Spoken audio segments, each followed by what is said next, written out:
Hi everyone, welcome back to Hockey Actually. This is our third episode. I'm Izzy. This is Nicolleta. I don't know, what are we going to be talking about today? A lot, to say the least. It's always a There's a lot, lot on the calendar. always a lot on the calendar. Um, but yeah, we're in the middle of the off season, so what better way to not waste time, but take up time then by talking about the Canucks bubble playoff run, which was 5 years ago to this day, if we release on Saturday, which we should be doing. But so yeah, 5 years ago today, the Canucks started their bubble playoff run, which aside from 2023-24 was their most recent playoff run. Um, they made it as far as the second round, losing in 7 games to Vegas. But on August 2nd, 2020, they started their playoff series, I guess, by embarking on a little qualifying round journey against the Minnesota Wild. Did you follow along during the bubble playoffs? Do you remember where you were during this? I'm pretty sure 5 years ago I was still in high school. So no, I don't remember much other than like applying to universities. I don't think I was very much in the bubble playoffs, but I'd love to hear your thoughts. Well, I had just graduated from high school, so we're in the same boat. But Yeah. where was I? I watched the bubble playoffs. Okay.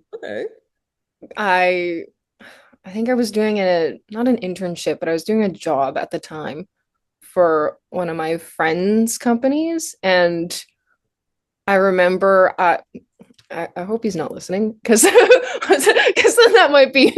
But I remember I would wake up, start my day, turn on the TV, watch the entire schedule of playoffs that was going on that day, and then I would wrap up my day when the playoffs were over for the day. So it was like, honestly, like I kind of liked that though, having like games throughout the day. Like there'd be one at 9, one at 12, and then like one at 4, one at 6.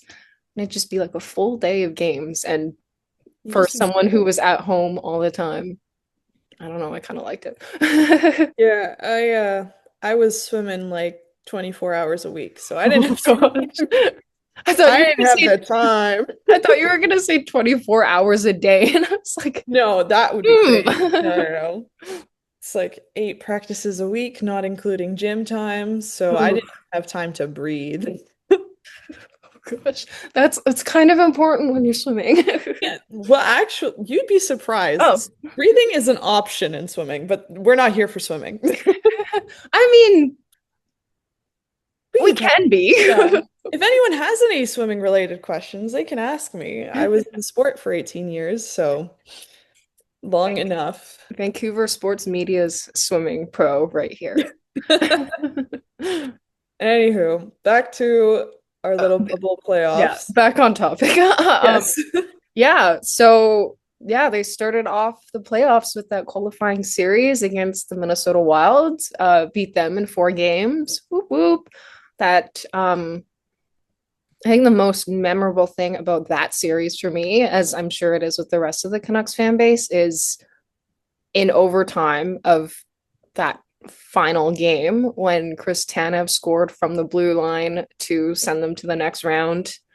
Everyone came off the bench, and then after the game, I think there's that clip on like the Canucks socials where they just swarm Tanev, and they're like, I don't know. That's what I remember most, honestly, about the whole bubble playoffs in general, not just that round, but that was a thing. After that, they took on the defending Cup champion St. Louis Blues, which is a pretty daunting task. I mean, for a team that's pretty new to the playoffs. Beat them in 6 games, and then they lost in 7 to Vegas. But honestly, for a team that was making their first playoff run in 5 years, since the last time before that was 2015, uh, I feel like they did pretty well. I mean, you had Pedersen and Miller both with similar point totals. Pedersen had 7 goals, 11 assists in the 17 games they played, and then Miller had 6 goals and 12 assists. Um, Hughes 16 points in 17 games, and then Horvat had the playoff lead in scoring for honestly, I think even a round past when Vancouver was eliminated. He had 10 goals in 17 games, which pretty good. Over Yeah, but yeah, just little nostalgia there for everybody who remembers the bubble playoffs 5 years ago, back when we were in high school. it. Don't take me back to those times. And look at us now. Yeah. Who would have thought? Who would have thought?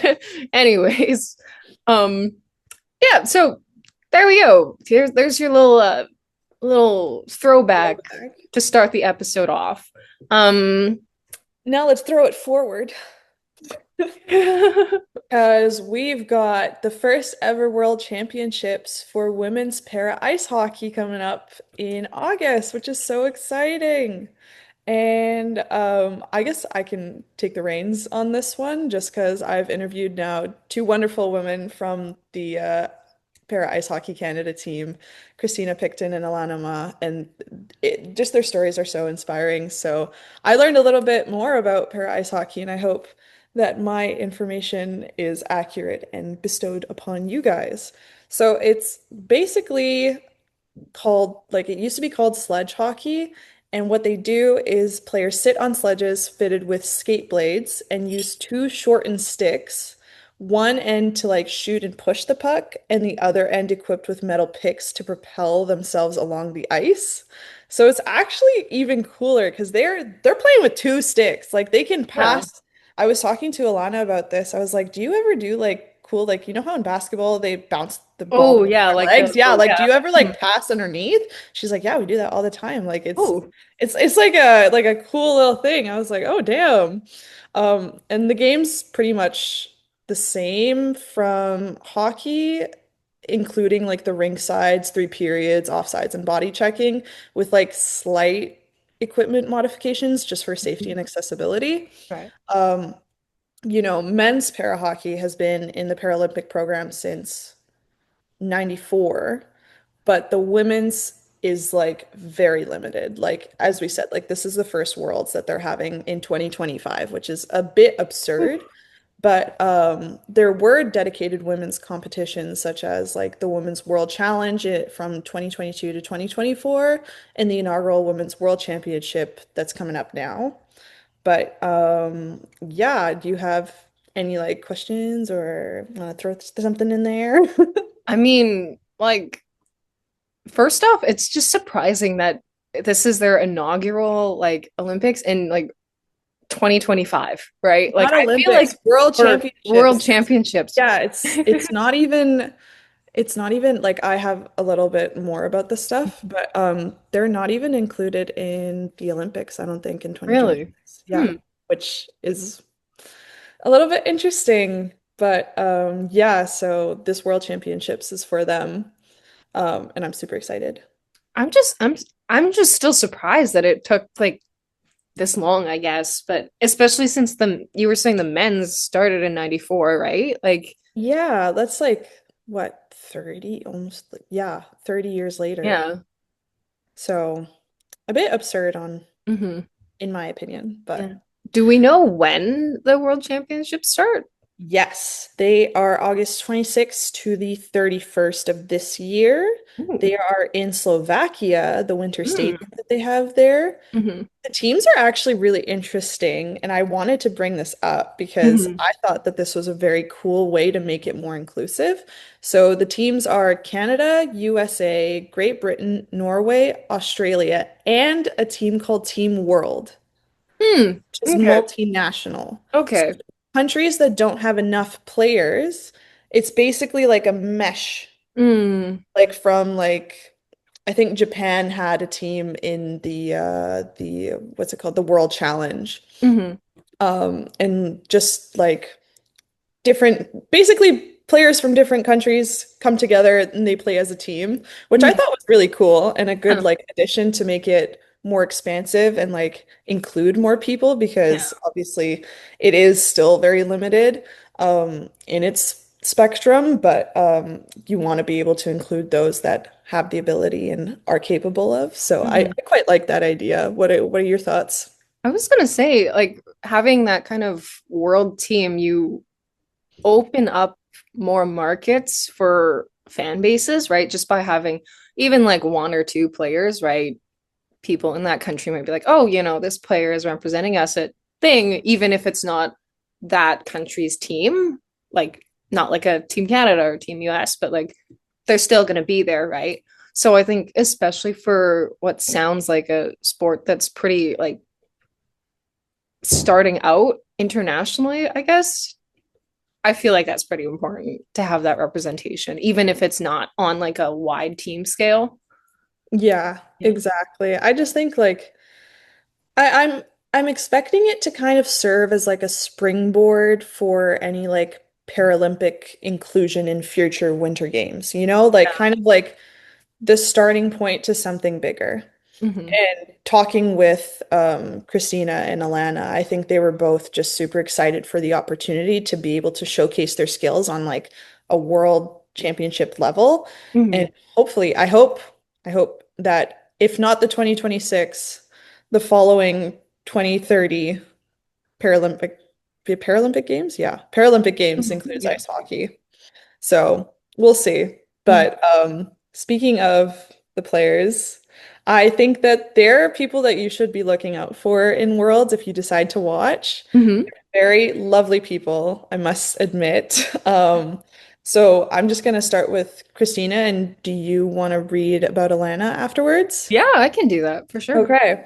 Yeah, so Christina was born in April of 1993 and she began skating at around 11. She served as Canada's captain of the women's national team in 2014 to 2015 and I think she's done it multiple times since, but don't quote me on that. Um, she's won in the 2014 IPC Women's International Cup. She had 1 goal, 3 assists. She scored Canada's first ever goal in the event during a 6-3 win over Team Europe. Wow. And she is deeply involved in the equipment design and innovation for women's sled hockey. She's also a multi-sport athlete, which is really cool. She transitioned to para cross country skiing and biathlon in Oh. 2018 and competed at Beijing in 2022 Paralympic Games, placing top 8 in 4 events, Whew. including sixth in the sprint. Whew. So this woman, she is capable. You better God, keep an your eyes out for athlete. her. An Yeah, she athlete. is an athlete. Also a sweetheart. So Athlete and a nice person. yes, what more could you want? Exactly, right. I'll talk a bit about Alana Ma then. Alana Ma is a forward from Edmonton, and she's been in para hockey pretty much since youth and ended up on the national team as a teenager. I guess most scouting reports would detail her as a key offensive presence. Um, she's more often than not on Canada's roster for the major competitions, things such as the Women's World Challenge or the 2025 Women's Worlds, which is coming up. Um, she was diagnosed with a spinal condition as a child, and because of that, turned to sled hockey as a pathway to athletic expression. And as we can see, she's expressing herself very well. Joined the Canadian national women's team as a teenager and became one of the youngest ever on the senior roster. In terms of her offense, known for her speed and scoring ability, as Nicolleta mentioned, with the fun little pass beneath the sled. She's often relied upon in key offensive situations. And on top of all that, she's a fan favorite and she's a great mentor volunteering at grassroots clinics for girls interested in para hockey. What more could you ask for, right? These women are amazing. I hope that you at least are enticed to even watch just a little bit. Any exposure is good exposure. So I'm hoping if they do watch this, we're rooting for you ladies. Go Team Canada. And just to confirm, what dates are these being shown on? August Everyone. 26th to the 31st of 2025. Whoop So whoop. keep your eyes out. Go and watch our national team. Yeah. And I also wrote two articles about those lovely ladies. So if you want to go check out on the Hockey News women's site, feel free to learn more about them there. Beautiful. So sticking with some international-ish play, moving on to the World Junior Championships summer showcase. Um, we've got some prospect action going on in international play right now. And the Canucks have two prospects who are currently at the summer showcase. First being Wilson Björck, the 143rd overall pick in the 2025 NHL draft by Vancouver. He's representing Team Sweden alongside his brother Viggo, who he actually ended up playing on a line with, I think.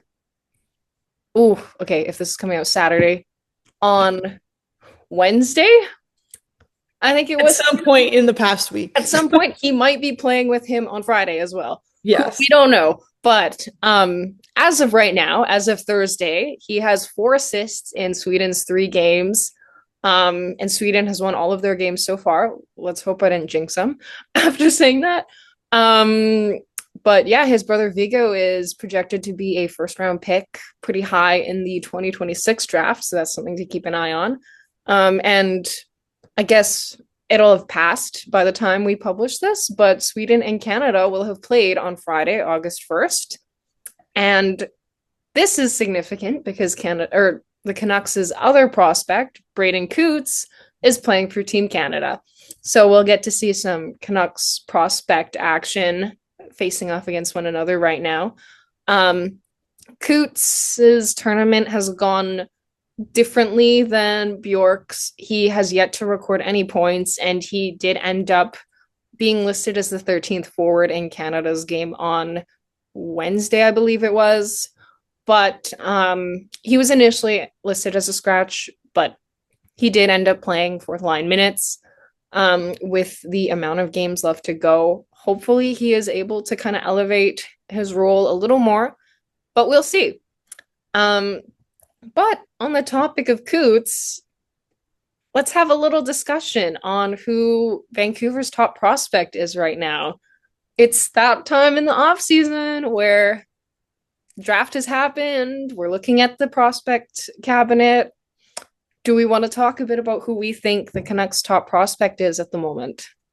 Sure. I'll let you give your opinions and then I will give mine. Okay. This is tough. I feel like there's a definitive 3 players who could contend for this position. Personally, I am going to have to go with Tom Willander, the defenseman out of BU. He just signed his ELC with the Canucks back in May. He's mobile, right shot D-man who can play both sides of the ice very well. He will either make Abbotsford or Vancouver this year out of training camp. That is to be determined. But regardless, I'm sure he's going to play really well in both locations.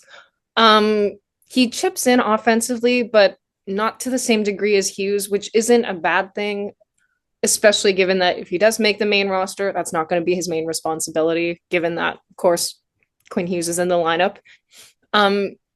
With his time in BU, he had 4 goals and 21 assists in 2023-24, and that which was his first season. And last year had 2 goals and 22 assists in 39 games played. So I guess we'll see once training camp comes along whether Willander will make the big club or whether he will start in Abbotsford. But I would have to say he is probably my pick for Vancouver's top prospect right now. Yeah, that's fair. I will give you that. He's a pretty solid choice. I just maybe I'm a little bit biased because I've really liked him since the get-go.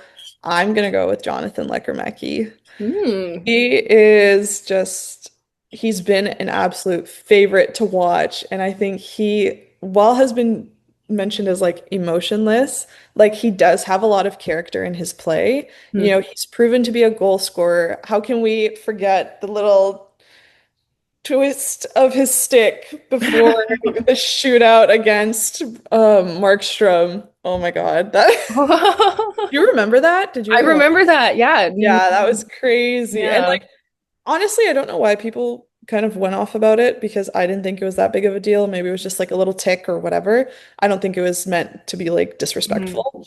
And I also thought it was just like so cool. Like, hello? Like but he's proven to be a good goal scorer. He had a good AHL debut, 19 goals, 9 assists in 36 games played.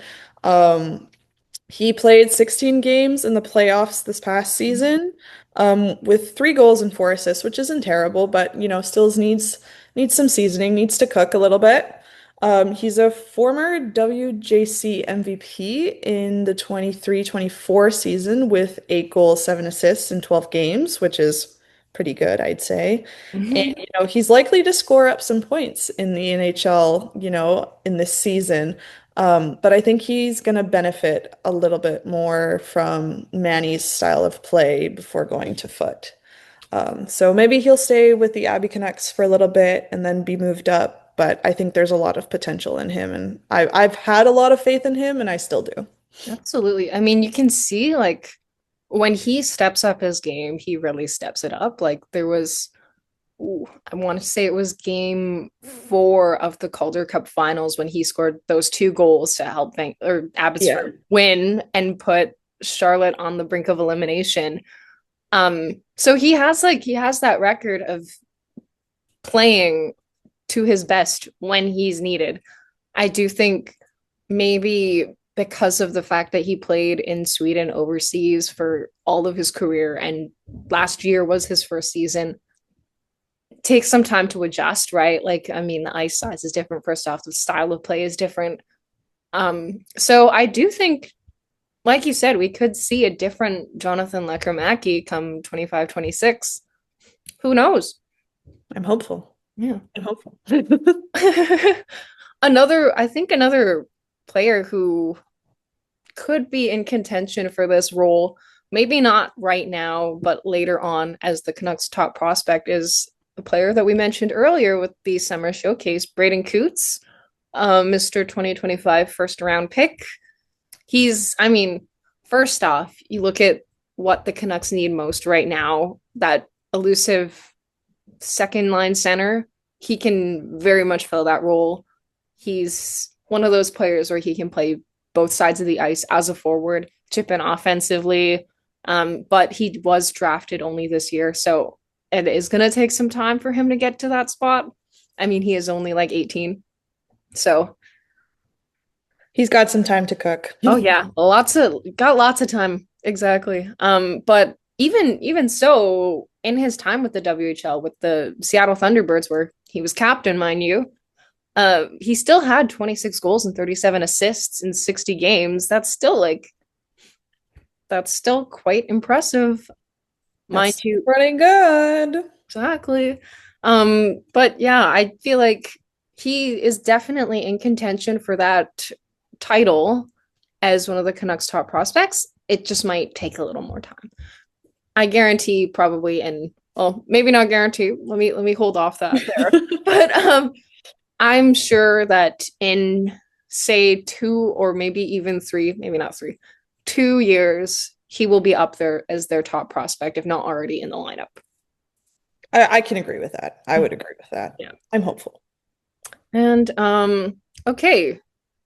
This is technically the last thing we're going to talk about, but I have a feeling we're going to be talking about it for a long time. I think there might be a little bit of debate, Yep. but we're going to be predicting each team's MVP. So that would be the Abbey Canucks first, then we've got the Canucks, and then we're going to talk about the PWHL.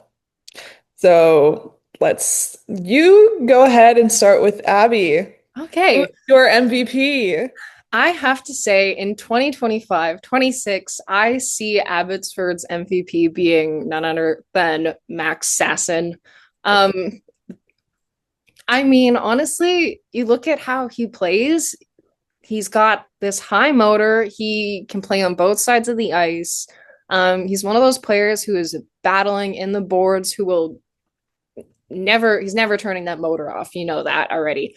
And we saw a lot of that in the playoffs. Even honestly, like the shot machine that he had 77 shots in 24 games in the playoffs, which is pretty high. I mean, he led the team, but that's still a pretty high amount. And I personally just think that he is due for a AHL breakout season.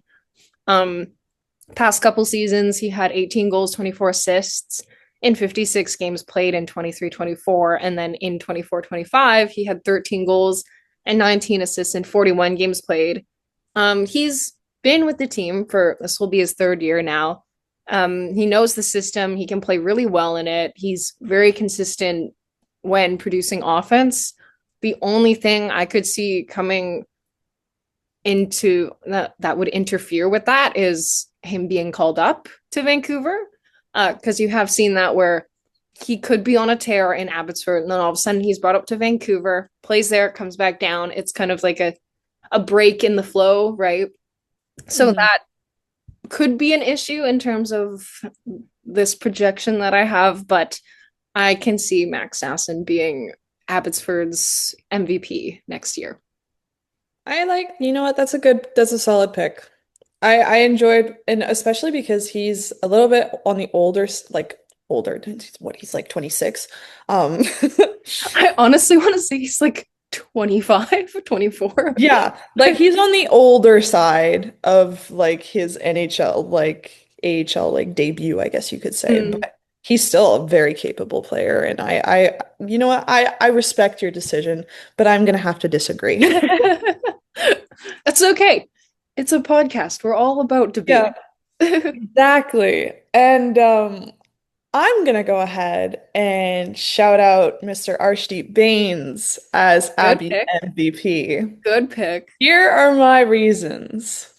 So he had his first NHL games last season, and he is more than just like a feel-good player, you know, like he's dynamic. He's a high IQ winger with great puck skills and like strong vision. Like if he sticks in the lineup like full time, he could have a major impact in a middle six role. He also led the Abbey Canucks in points last season, 46 and 55 games played, and was one of the best playmakers in the AHL. Like just watching him in the playoffs last season was so much fun. He made that crazy goal where he was like swerving. Anyways, it was just so much fun to watch him, and like he's patient but creative and able to make plays when he needs to. Like he can quietly drive a line, you know? And his game has just evolved to be defensively responsible, which is something the Canucks coaching staff actually has praised before. And that maturity adds value to like beyond the score sheet and builds trust in like all situations. He brings a consistent motor every night, you know, similar to Sasson. He forechecks hard, draws penalties, and doesn't take shifts off. Like he's got that hustle. He's got the hustle with the muscle. And he is from Vancouver. How could you not be rooting for a fellow That is Vancouverite? true. I'm not rooting for him. No, he's from Surrey, and he's one of the first players of Punjabi descent to play for the Canucks. So he's bringing like a very meaningful, impactful cultural um, part to the city that I think is really exciting. So that's my that's my pick. But I I feel like those are two pretty popular picks, but if anyone listening or any of our viewers have anyone else to shout out, you can leave us a comment or, send us a message. Tell us who you think could be Abbotsford's MVP and why. yeah. Personally, I still think it's going to be Sasson, but but you make a very good point about Baines. So Thank you. Thank you. okay, Alrighty, let's move on to Vancouver. Vancouver. I don't even think I need to. You just have to say the name and people are like, duh. I don't even think I have to say the name. I think everybody knows. I mean, like, in what world is Quinn Hughes not your MVP?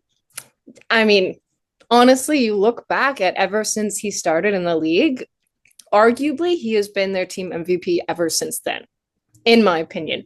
No, totally fair. I mean, first off, like last season, guy was injured for like 14 games, but he still led the team in points, 16 goals, 60 assists. Um, and honestly, he even probably could have won his second Norris if he hadn't been injured. He was on a tear last year, put the team on his back. He's the captain. He got robbed. Injuries. Injuries. If it weren't for injuries, that team would 14 less games played. Look at that. That brings about the argument that the Norris is a. Anyways, anyways, that's topic for another day, maybe. Yeah. But yeah, I mean, leadership wise, I mean, first off, he's the captain. He was named captain for a reason. He's still very young for a captain. And then you just look at on the ice too. He is their offensive driver. He has been their offensive driver for a while. The team just looks different without him. Like the minute you take him off that blue line, who is quarterbacking your first unit power play? Or even in general, who is starting those breakouts? Who's bringing the puck into the opposing team's zone the way he does? And I mean, on top of that, he is it's not official yet technically, but he is the best defenseman that the franchise has ever seen. He is tied with Edler in the franchise record for points by defensemen in their career as a Canuck with 409. He's definitely going to break it next season. Will he break it in the first game? Probably. But that would be pretty impressive. He's like, okay, guys, I'm done. He's like, all right, yeah. He's like, I'll just keep setting it. And he's done this in over like less than half the games that it took Edler to. Yeah. So that anyways, I feel like I don't have to argue this one very much, guys. Yeah. But that is my pick. I believe you have a little bit of a dark horse pick, but honestly, I see it. I see the vision. Yeah, this was my condition. If healthy, if he stays healthy, I think he could be a contender. Like honestly, I'm playing devil's advocate here because I too think that obviously Quincy Hughes is gonna be MVP, but just as a different perspective, I was thinking he stays healthy. We know he's got like good numbers. He's capable. When healthy, he's like among the top 5 goalies in the league, like he's calm, he's technical. He's got like sometimes he's like a game stealer. Like you just watch him in the net and he's so much fun to watch. He's also the backbone. Like if you don't have a goalie, good luck, guys. So my little dark horse is Thatcher Demko, but on the condition that he stays healthy. I'm not gonna go too far into it because we're running out of time, but that's my pick. I'll preface that by saying I mean, yes, I'm Hughes, but I see your perspective and I agree on that condition that he is healthy. Let's move on to the final team that we're going to talk about, PWHL Vancouver. I actually did go with a goalie for this one, and this is similar to the conditions that you put on Demko. A little different, but I am going to go with Kristen Campbell. We know that she had a disappointing playoff run in 2025. But in the regular season, you look at her and she's arguably one of the best goaltenders in the league. I mean, first off, she was goaltender of the year in 2024. And this season, she put up a 2.25 goals against average, 0.910 save percentage. The only slip that many people saw was that playoff run in which she had 4.75 goals against average and a 0.813 save percentage. But I do think having that fresh start in a new city, as well as a new tandem partner who is a little more experienced to kind of bounce ideas off of and learn from, I think that is really going to help her game. And I feel like in terms of even looking at her international performances, she has a track record of stepping up when needed. And I don't know. I get that feeling about new city, familiar faces, but also kind of like it's a different experience, almost like a clean slate in a way, and I think she's gonna play really well here. Yeah, I have big hopes for her as well. Mhm. She's not my choice, but I do have big hopes for her. My choice is Sarah Nurse. Mm. Queen, absolute queen. Like, she's just elite offensively. She's got the vision, she's got the scoring ability. Like, she was one of the highest profile signings in the PWHL and is like already the face of women's hockey and has been for like at least since 2023 because she was on the cover of NHL. Oh yeah, Yeah, yeah. she was on the cover with Mhm. Trevor Zegras. Seagrass. Yeah. So, like, she's just like proven on the biggest stages. Like, you look at her setting performance, like at 2022 Beijing Olympics, like 13 points in 7 games, which is like most ever by a Black Canadian player, which is amazing. She's a clutch performer. She's got two-way games. She's not super flashy, but she's like 200 foot, back checks hard, and has the ability to match up against like other teams' top lines. And she's just a leader, like on and off the ice. She like doesn't matter if she wears a letter or not, her presence is noticed, and it's amazing to have that kind of a character on your team. And also just like marketability and morale boost. Like having Sarah Nurse on the ice boosts not just your offensive chances, but your attendance and media spotlight too. Like she draws eyes, which boosts morale, team confidence, and support for the entire franchise. So I just like I think she's going to be impactful regardless. MVP, I think so, but obviously arguments can be made for any player, really. Well, if anybody has any other candidates that they want to talk about, like I said, drop a comment, let us know. But that brings us to the end of episode 3 of Hockey Actually. Thank you all for tuning in, and we'll see you next week, potentially with a special guest. But you will have to see once we release that episode. All right. Good Bye, one. everyone. Bye.